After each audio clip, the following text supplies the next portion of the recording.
In the Fuzzy Memories podcast, we celebrate the good, the rad, and the fugly of the 80s and 90s.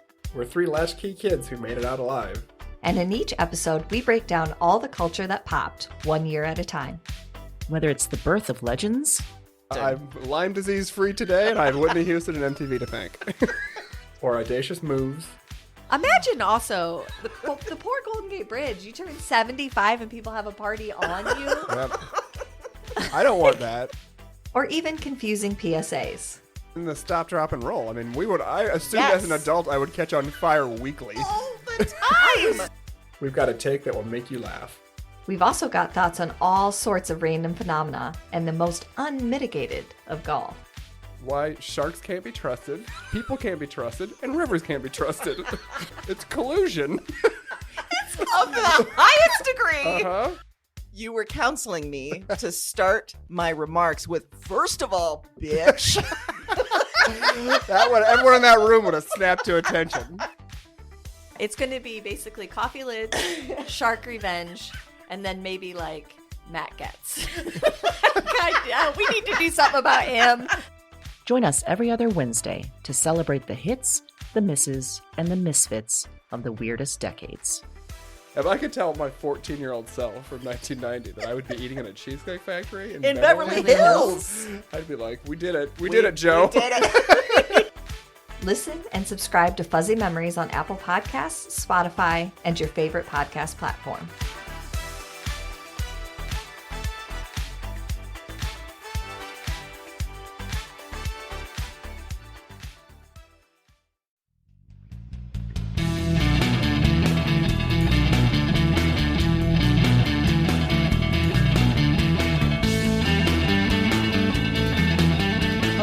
Welcome to Broads and Books, the podcast with one unique theme, 4 handpicked book recommendations, and 2 broads. I'm Amy. And I'm Erin, and this is episode number 29, Iowa Nice. Iowa Nice. If you haven't ever seen that video, that was about maybe 10 years ago or so, there was a very nice man that was talking about our reputation at Iowa, that we're all just super nice people. Yes. And then he exploded that by using the F word a lot. It was delightful. So our theme today is all about Iowa writers. Yes. People that are from Iowa, writing in Iowa, that are making it from the state in which we are recording this right at this second. Yes. State we were born in. State we were bred in. I don't know why bread. Bread is so weird. Okay. Bread feels like we're like a Pomeranian or something being bred in a puppy mill. Yeah. Corn-fed Iowa bread. Is that what you're thinking of?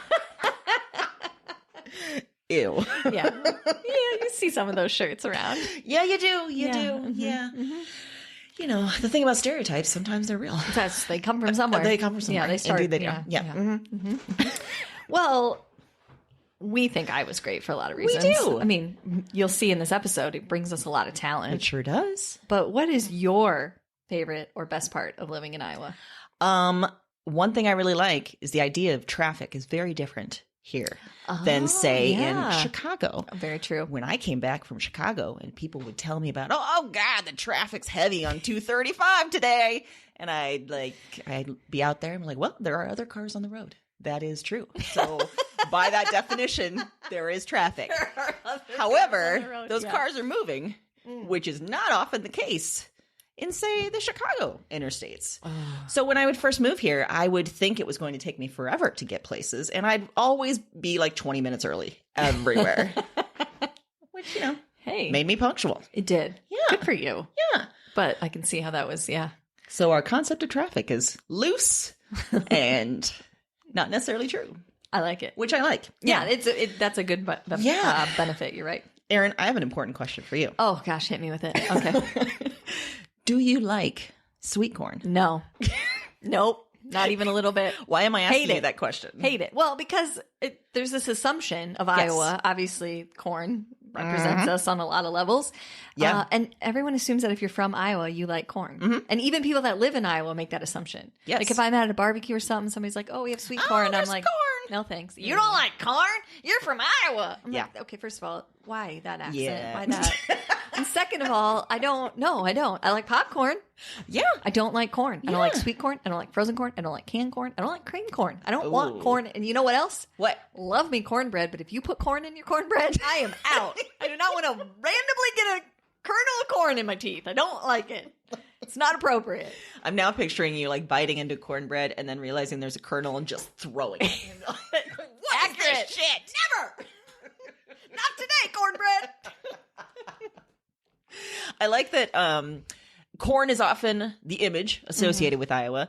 Watch any sporting event and you're going to see B-roll that's just fields of corn because apparently that's Iowa. We all just live in fields of corn. No civilization anywhere, just fields of corn. So it's funny that you don't even like corn. I don't. Do you like corn?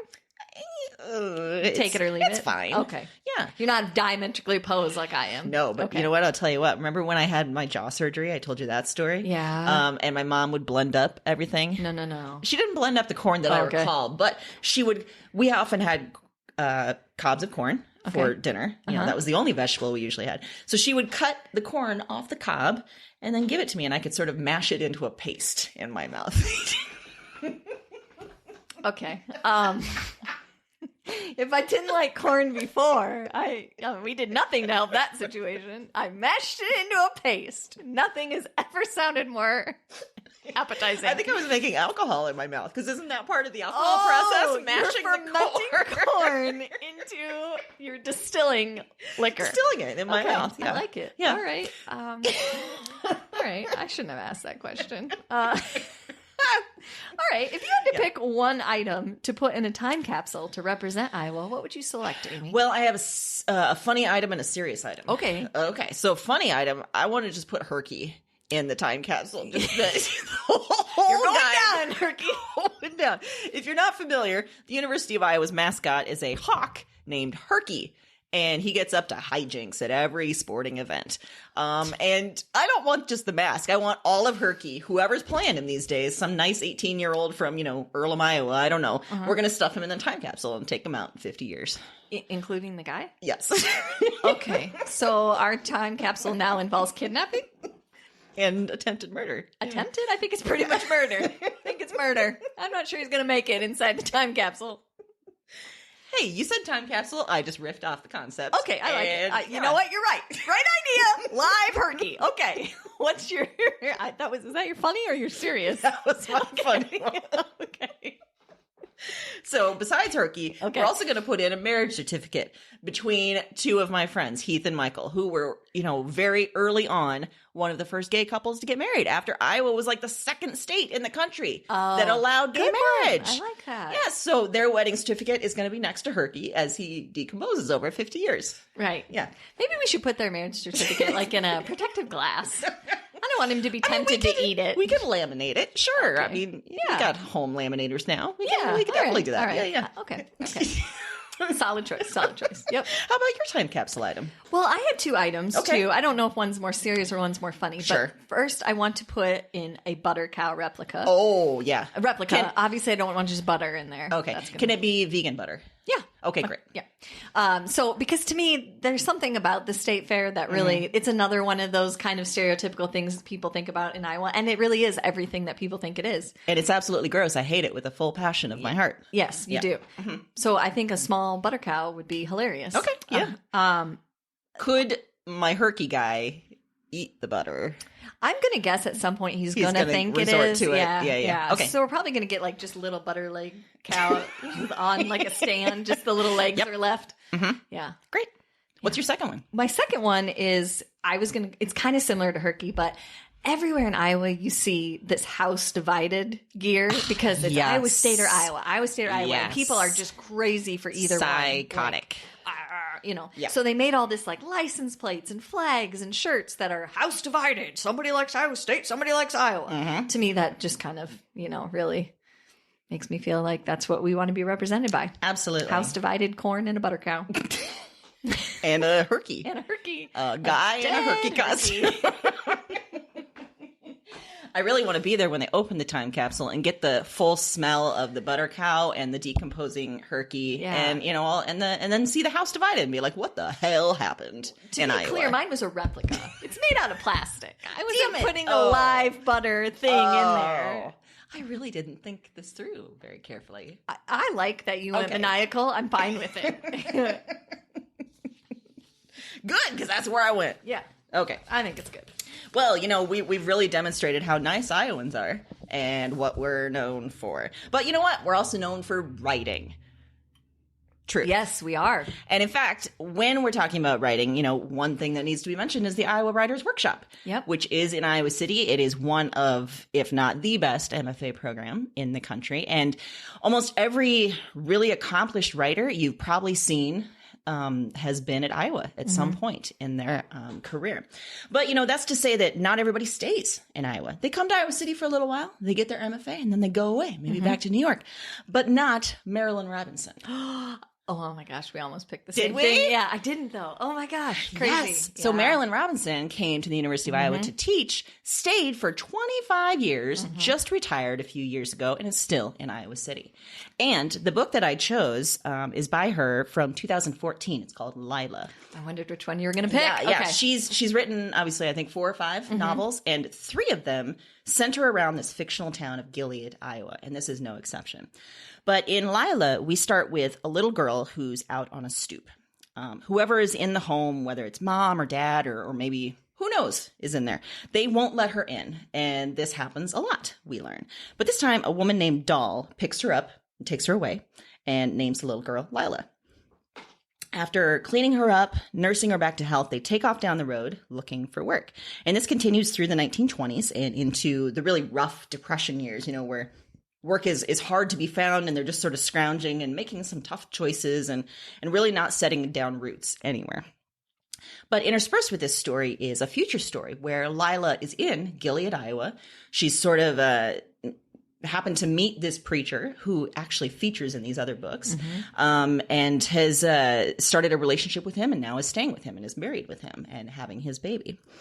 So we're seeing, both the past Lila and how during that time she was dealing with this epic loneliness, this feeling of shame that somehow she was kidnapped, somehow she was left behind, somehow she wasn't wanted somewhere in the world. And so dealing with that as an adult is, of course, very difficult. Like I said, this is one of 3 novels based in Gilead, Iowa, and I haven't read the other 2.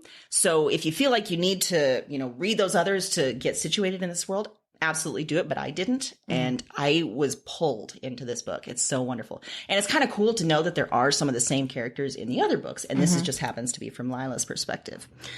So yeah, it's set in Iowa, written by an Iowa writer, and in fact, she dedicates the book to Iowa. Boom. Have you read Marilyn Robinson? Yeah. Which ones have you read? All of them. So Lila too? Yeah. Yeah. Okay. Yeah. They're great. Yeah. I know. And like you said, you could do them independently, but yeah, there's something magical about those, those threads are pulled through all of them. Which one do you have a favorite among the 3? Oh gosh. I kind of always think of them as one. Isn't yeah. that weird? Yeah. And maybe she intended that in a way, I mean, but they were very far apart. Very. Some of them. Yeah. I'm kind of partial to the very first one, the Gilead. Yeah. And that's set in like 1850s, 60s, Civil War. Okay. Because I saw that there was like an Underground Railroad story and things like that. That's really cool. Yeah. Yeah. It is. Yeah. They're beautifully written too. The sentence structure. Very oh my much gosh. so. Yeah. And and I was just getting this sense reading Lila's story of, like I said, that deep loneliness, that sort of sense of shame that is so tough to encapsulate in writing. And God, it was gorgeous. Yeah. Beautiful. Yeah. Very. That was a good choice. I almost went there. Yes. I wouldn't have picked that one. That would have been weird. We would have picked the same author, but 2 different books. What? Whoa. That would have been another milestone in Broads and Books history. It would have been. Yeah. But instead, I went with a book called Some Other Town by Elizabeth Collison. And so I don't believe she resides in Iowa, but she grew up here in the Midwest. Great. And she received her MFA from the Iowa Writers Workshop. And this book is basically, if you know anything about Iowa City, the setting is 80s in this city, but it's basically Iowa City in the 80s. Fantastic. Yeah. So it was first published in 2015. Like I said, if you know anything about the area, you're going to recognize stuff immediately, what she's referring to. And it's got a surrealism aspect to it, which means, to put it simply, that you sometimes don't know what's real and what's not. There's a very thin line between what's being imagined and what's really happening, which can be a real trip for a reader because you're trying to figure out what's going on? Am I supposed to be believing that, not believing that? So it tells the story of Margaret Benning, that she's kind of doing the same thing day in and day out. She's kind of fallen into the rut. She works a low-level job at a university-sponsored publisher, lives in a small house, so she goes to work, comes home, doesn't have a lot of social life, isn't really interested in much else. She just kind of seems stuck. But her whole world changes when she falls in love with Ben Adams, who is a visiting professor of art at the university. So against both of their kind of want, they end up becoming intimate and starting a relationship. And it seems great. Like this whole new future is open to Margaret. Everything's going to be wonderful. And then he disappears. Oh. And so she decides that she can't go back to the way she was living before, and she's going to find him. She's got to figure out what's going on. So she goes out on this journey to figure out exactly where he went, why he went. There's some twists in there you're not going to see coming. There's some moments that you're going to think, I don't think that I understand anything. And then you're going to be like, oh, no, wait, no, I do. Whoa. So yeah, she does a great job of interweaving all that. It's such a great story just in terms of plot, but it also has this really neat awakening feeling to it. Figuring out what you deserve seems to be kind of a big theme throughout the book. The plot drives you, but there's a lot more that is brought to the table with it too. So I think that she is fantastic. I loved this book. And I think if you know anything about Iowa City, you're going to love it just for that. Oh. So I need to read that. Yeah, That's you would like it. Super fun. Yeah. I don't know about you two, but maybe because it doesn't happen very often. Whenever you read something that is set in Iowa, or there's some major Iowa connection to it, there's this feeling of like, oh my God, oh, I know this place. I know this place. I know this place. And I imagine if you're from a bigger city like New York, that happens all the time, or even from Chicago when I was from there. But having something set in Des Moines or Iowa City, or even this fictional town of Gilead, which represents and sort of feels like a lot of other small towns, it's kind of cool. Yeah, very. It's like, yeah. I like it. Awesome. Yeah, it was great. Okay. 2 big Iowa authors started off. Yes. So my next choice is a collection of a lot of different kind of writing. And it's called We the Interwoven, Volume 1, from last year, 2018. And Volume 2 is now available. And first thing to know is there is an organization called the Iowa Writers House, and it's based in Iowa City. It offers classes, offers sort of writing community, and also a house to stay in. If you're a writer and you just want to come into Iowa City for a while, you can rent a room in this house. It's led by Andrea Wilson. And starting last year, they also started this really cool thing called the Bicultural Iowa Writing Fellowship, where they support 3 writers a year who are immigrant, first, or second generation Iowans. So this book that I chose, We the Interwoven, Volume 1, it features Chuy Rentiera, who is a Mexican-American from West Liberty, Melissa Palma, who is Filipina-American from Waterloo, and Sadagat Aliyeva, who is Azerbaijani-American from Des Moines. So 3 people with this very rich heritage they've grown up in. And We the Interwoven is their stories. We've got nonfiction. We've got poetry. We've got fiction. We've got little bits of pieces from each of the 3 of them in this collection. And it's all designed to represent that particular person and their writing style and what they write about, but also their sort of unique bicultural experiences that are only found in Iowa. And so the writing, excuse me, the writing goes from the coast of Azerbaijan to the border towns of Mexico to the Philippines. And what I love about this is, of course, the writing itself is very good. It's very affecting. All these writers tell amazing stories. In fact, I went to a live reading once for this volume and got to see all of them, and it was really, really fascinating. But I also love that this celebrates a side of Iowa that a lot of people may not recognize or may not know exists. Like we were saying, sort of the national mass consciousness of Iowa is fields of corn and probably white people all over the place. Right. And when you look at our, politicians that are representing us these days, maybe a lot of bigots. But I'll tell you what, that is not the real Iowa. we, as a state, like so many other states, we have this rich history of immigration and this sort of complex cultural landscape as a result of it.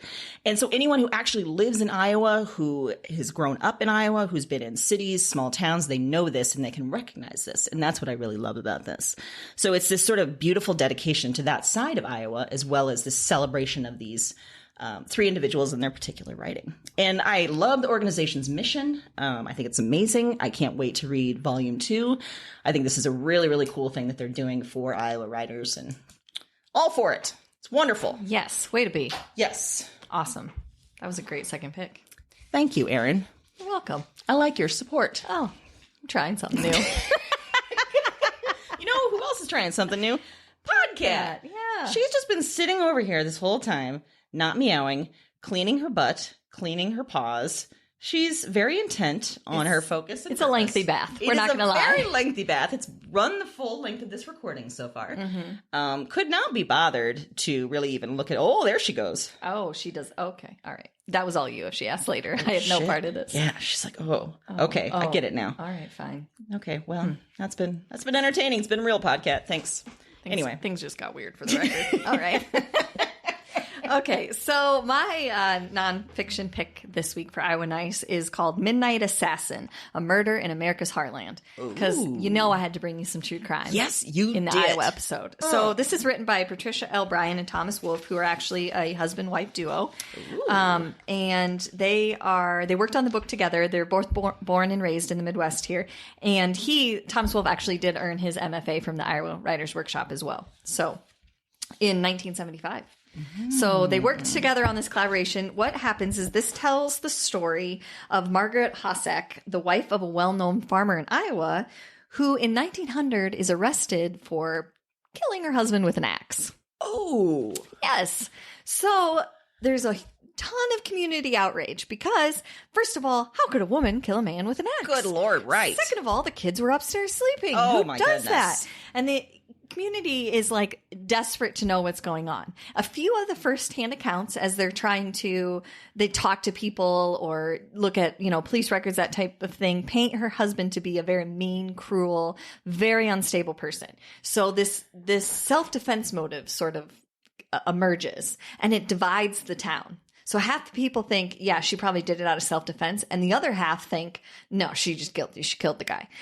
In the meantime, Margaret's story is that an intruder broke into the house and killed her husband while she was sleeping beside him. And is still out there somewhere. So killed her husband with an axe next Left door. her. Yeah, she was just asleep. She woke up. Sure. She was like, horrifying. Yeah. Okay. So it got national attention, which, in 1900, that's obviously newspapers. It was picked up everywhere. It was a big deal. And you can think that took a lot longer, obviously, without Twitter, internet, all those things that pick it up. And the town was just completely divided over whether she was guilty, innocent because it was self-defense. So the book actually takes you all the way through the trial as well. And I won't give away some of the stuff that happens there.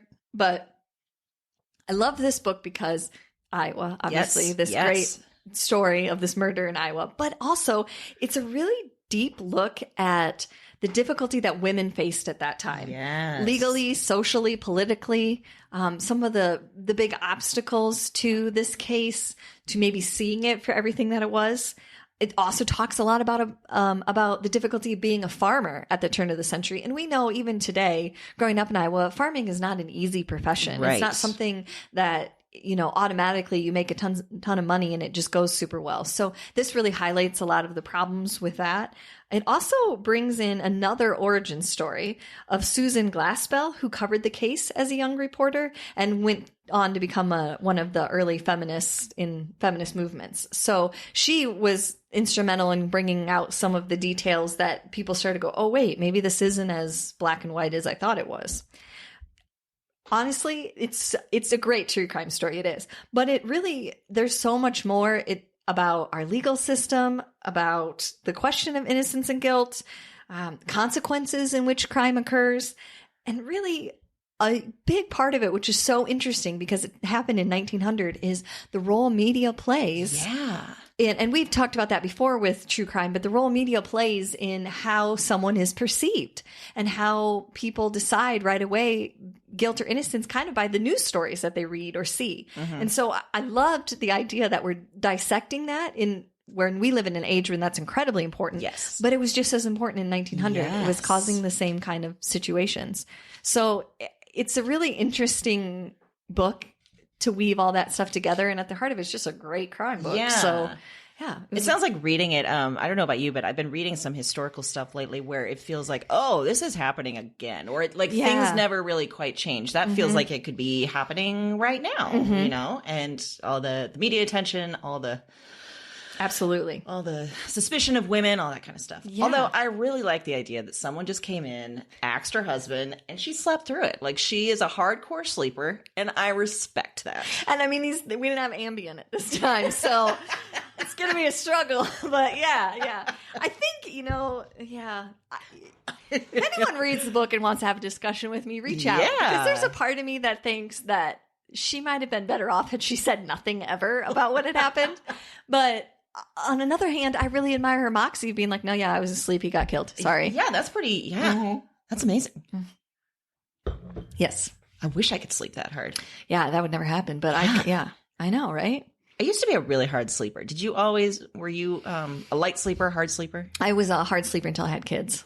Oh. And now it's totally different. Yeah, like one little noise can make me, like, who's throwing up? Oh, somebody's sick. Somebody's out of bed. Like, you feel like a weird, over-triggered alarm system all the time.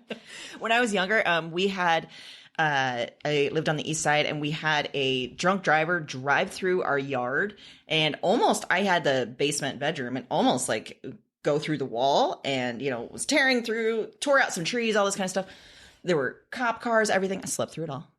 We also had a drug house down the street where they tried to burn it down several times and never woke up when the fire trucks came. Nothing. I slept hard. Wow. I wish I could sleep that hard. That's again. impressive. I'm also prone to sleepwalking and sleep talking. Oh my God, I used to be too. Yeah. So that's more, people think I'm awake and I'm talking to them, but I have no recollection of it. Wow. Mm-hmm. Yeah, I used to have that too. Took Mike a little while to figure. I mean, he knows now, but there's a few times that I freaked him out. Do you have a tell where he's like watching you and he's like, oh no, she is fully asleep at this moment? I would think so. Yeah. He just said that he realized, to be fair, I'm a very random person. So that is not shocking information. Yeah. So it's hard because the subject matter is random, but that could be. That could be normal. Yeah. Right. Yeah. He said he started to realize it though, because there's no like talking back and forth to me. I just keep talking. Like even when he's like, what? And I just keep rambling. You're like lecturing. Mm-hmm. Oh, there was a time that I got straight out of bed, middle of the night, screamed, stood by the window, and he's like, what is the problem? It's like, there's bugs everywhere in the bed. I'm not sleeping in there. And oh my God. He had to like turn on the lights, pull back the sheets, show me. This is before he realized. He thought that I just felt a bug. He didn't realize like I was completely asleep. Oh my God. And so he was like trying to show me that there were no bugs and I wasn't having any Logic's of it. not going to do anything when you're So sleepwalking. I think at some point he just rolled over and was just like, fine. And then I eventually got back in bed. Another time I woke up and said, we have to go get the baby from China. What? Yeah. And he was like, what? And I was like, the baby's in China. We have to go now. Pack a bag. And he's like, nope. No recollection of either of those two incidences. So, were you planning on stealing a baby from apparently, China? Yeah. A moment's notice, I was jumping on a plane to get a baby. Yeah. I don't know. Who knows? Yeah. Wow. Now, if I start talking, he just says, it's okay. Just go back to sleep. Okay, Yeah. He doesn't even engage anymore. What would happen if you were working in espionage and you were a sleepwalker and a sleep talker? Would you be able to would your sleep self just reveal everything? Probably. It probably would. Yeah. I wonder if they test for that. Like if you're going to be a high level spy and you're getting all that training, do they do like a month study and say, let's see what her sleep habits are? Because if she's a blabber, then this is done. Can't have this. Yeah. Or maybe the training is so rigid that even their sleep selves are like, nope, got to keep this shit buttoned up. Or they speak in code or something. Maybe. That'd be great. And, maybe I'd be safe because I don't ever talk about anything that's actually real to my life when I'm sleeping. True. Except that time you were going to steal a baby from China. Right. That was totally real. Yeah. I had that all planned out. Really foiled by Mike realizing I was asleep. Now I want you to wake up in the middle of the night and be like, we got to go get Herky for the time capsule. No, the guy has to stay in it. Oh, you think I'm asleep right now? No, I am legit awake. Kidnap and telling murder you- immediately. Go you of I. It's bad because I am an Iowa fan, so I shouldn't be, recommending we treat our mascot in such a way. But I don't know. It just got away with me. It just, things just got out of hand. I'm taking it that you're just that ride or die, that you're trying to give me a chance to be on Dateline. Yes. That's it. Mm-hmm. See, you can see right through me. Yeah. You know what's happening. Thank you. That was the nicest thing anyone's ever done. You're welcome. Yeah. But I don't want you to go to jail, so... Also, I realized the flaw in our question, who's in charge of the time capsule, are we? Ooh. Because we might get caught at that point. That's a good point. We probably need to be in charge of it if we're going to put a live person down there. Yeah, we'll start a big campaign of the Bronze and Bucks time capsule of Iowa. And then, there'll be so many legit things. But then we'll also have a secret time capsule where we put Herky, which is just called a coffin.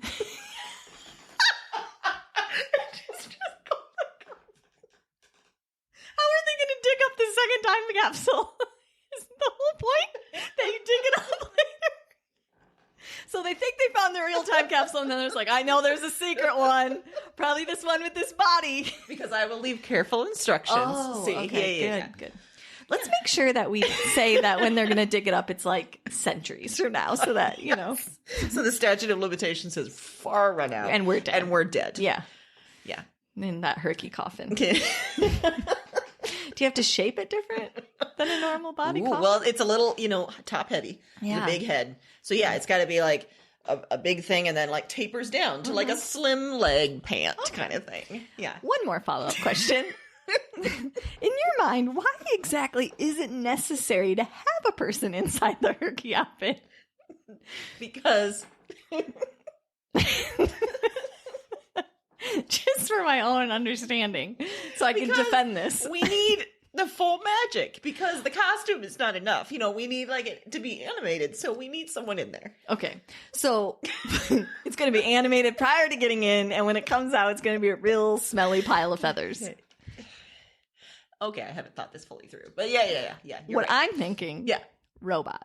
Oh, okay. Robot in the Herky costume. Me. Okay. Yeah. All right. If you still want a person, I just needed to know what I needed to say.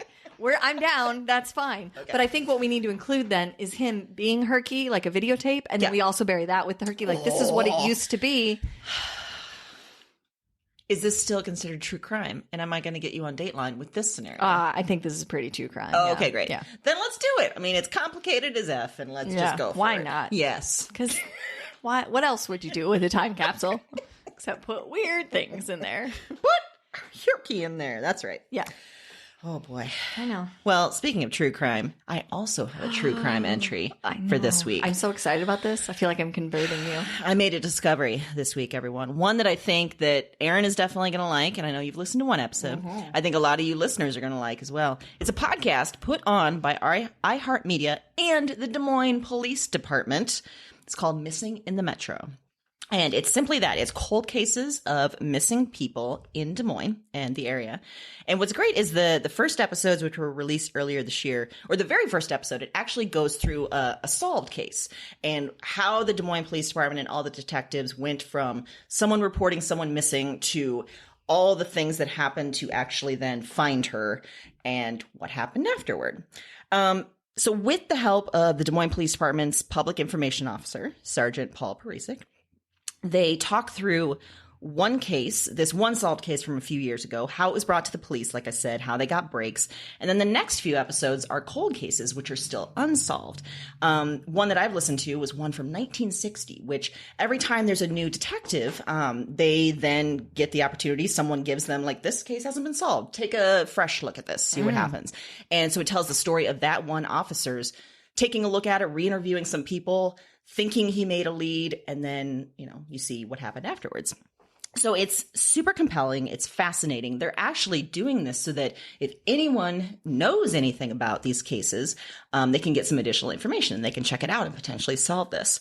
So it's the best of true crime, but on a very local scale, which is really interesting and really exciting. I love the people involved. We both like Paul Parisic. He's got a very reassuring voice. He does. He knows what's up. And I like him. He's a great public information officer. Yes. I like his no-nonsense style. Yeah, I haven't seen him on TV, but you told me you like that. He doesn't brook nonsense. No. He doesn't, but in a nice way. He's not a jerk. He's just like, no, people, this is nah. Yes. I like it a lot. But like I've mentioned before, my dad was a policeman for the police department. So it's kind of cool to see behind the scenes. You know, I've heard the stories from my dad that are the funny ones, the scary ones, whatever. But this is like procedural. It's very, very fascinating in that way. So yeah, I have been recommending it to Erin. I've been recommending it to other people. Get in on Missing in the Metro. Yes. Yeah. Love it. Local So good. Des Moines podcast. And Amy told me about this earlier, and I did already listen because obviously true crime fanatic. I Yes. had to start listening. And I listened to the first episode, and I will tell you that there was something in there that blew my mind already. And it was the fact that they were talking about those speed cameras that are up that Yes. people hate because they get the anonymous ticket and then you pay them and you're like, whatever. They get all mad about. Well, they said that the part of the purpose of those is that they can put in an individual license plate.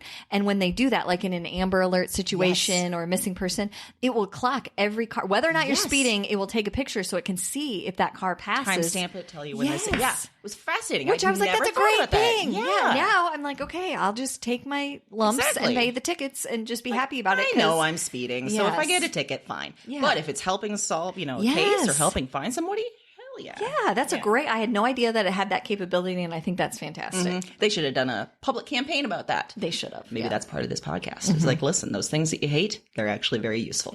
Yeah. Exactly. I like it.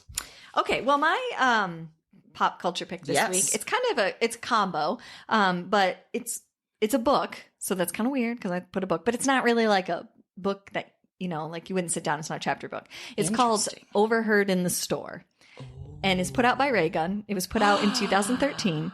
And it's a series of sentences or comments that they've overheard in their store. This sounds fantastic. It's amazing. Oh, and tell people what Raygun is. Oh, in yeah, case sorry. they're not And that's sure why I yet. was going to say it was a combo, because I'm Yes. kind of saying Raygun, too. Yes, so yeah. Raygun is this, if you've heard of it, it's a t-shirt shop that started in Des Moines. They have one in Cedar Rapids now. Chicago.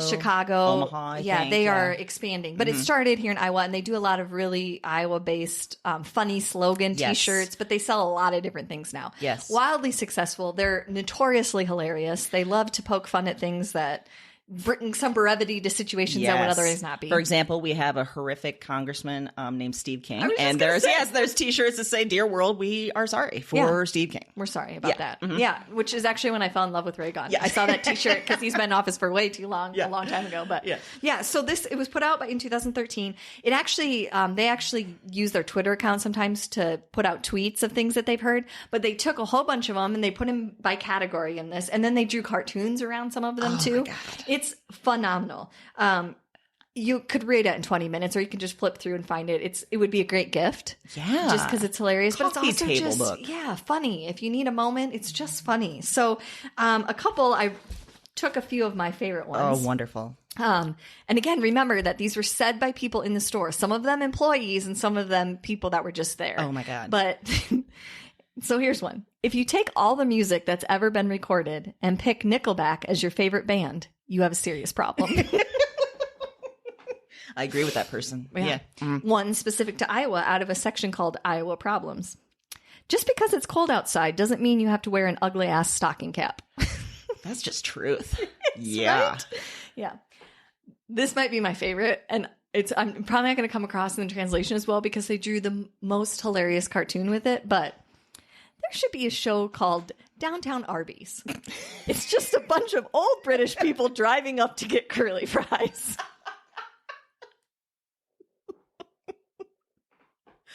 I like that a lot. Yeah. My friend is in town from Texas, so we're going to show her a good time in Iowa, starting with a little day drinking. That's the best Iowa can offer. A little day drinking. A little day drinking. Yeah. Oh, man, that sounds wonderful. I love just going into Raygun because there's something delightful every damn time. Something Yes. new. There's a whole kids section with just wonderful stuff. There's glasses. There's coasters. There's everything. All of it hilarious. Yeah, it's great. And in fact, we've talked about Raygun before. Yes. They partnered with Jennifer Wilson. Yes. Who was one of our picks from episode 9. Yeah.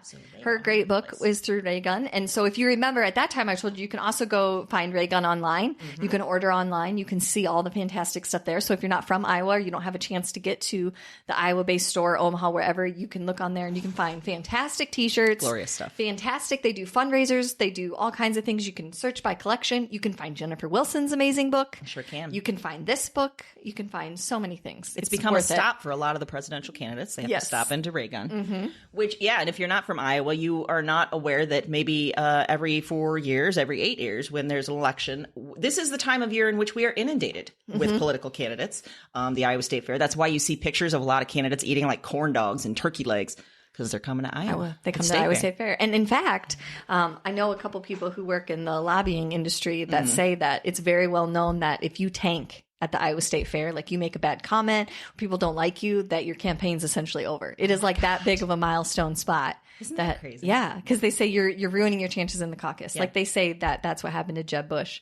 He engaged with a heckler at the Iowa State Fair, and then after that, his whole campaign tanked. And in case you're not from Iowa and you're thinking that's ridiculous, yes, we are from Iowa. We also acknowledge that. We think it's This is real happening weird. at the same time as you're putting sweet corn kernels into a mason jar to vote. Exactly. So, I mean, it's batshit crazy. It is very batshit crazy. So yeah, we acknowledge that. It's also But we still- delightful. It's though. also delightful. I mean, you can't help it. Absolutely. But when you are thrown off by the craziness of it, go to Raygun because they have a T-shirt for you. Sure do. And this great book, which I laughed hysterically That multiple sounds times. fantastic. Yeah. Well, a lot of Iowa writers, a lot of Iowa-centric things. Yes. But you know what? Like we said, we are from Iowa. We have been in the writing community as well. So we're really lucky to know quite a few Iowa authors. We didn't want to pick favorites today. We wanted to introduce writers that we don't know to all of you. But we also want to introduce you to the writers that we do know that are fantastic, that are wonderful.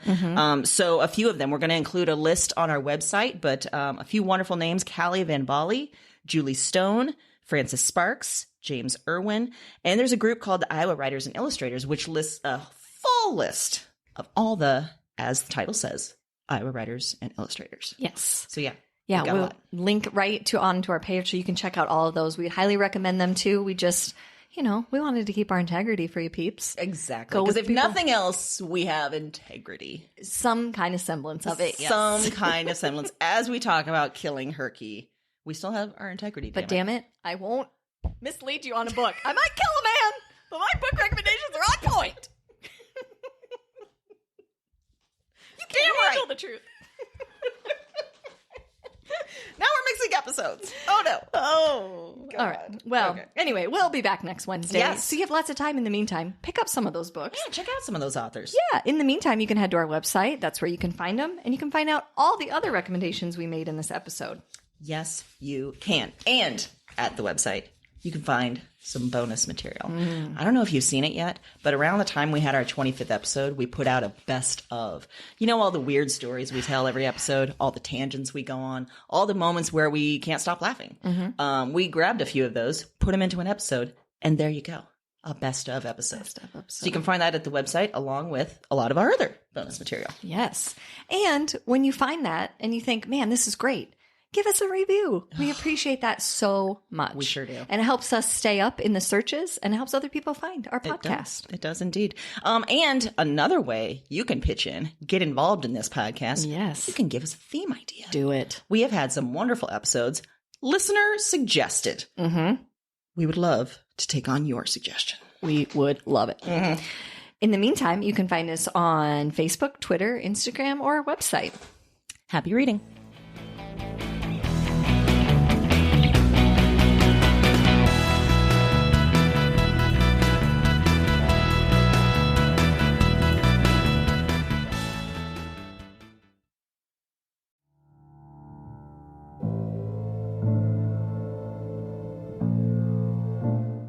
I'm up again. Same night, another dream. Before trying this recording thing, I didn't remember much of anything of these dreams. I didn't remember much from any of the women. And one night of doing this, and it's broken things open. The dreams they're in me, and they're coming out of me, and Talk to me. I am not broken. I am the most whole, most real. Cause their despair. Cause their despair. I wait for the word. I wait for the word. Witch. Witch. Witch. Look at the mad woman in her cage. She was a woman with holes inside her. That was the heaviest factor, the final evidence, the heart of the issue. Somehow, you you hear me. Wherever you are, whatever this is, you... This isn't a dream journal anymore. It's not. It's just fact. Because now this is some sort of record. What are these dreams? Maybe there's a better question. Who are these women?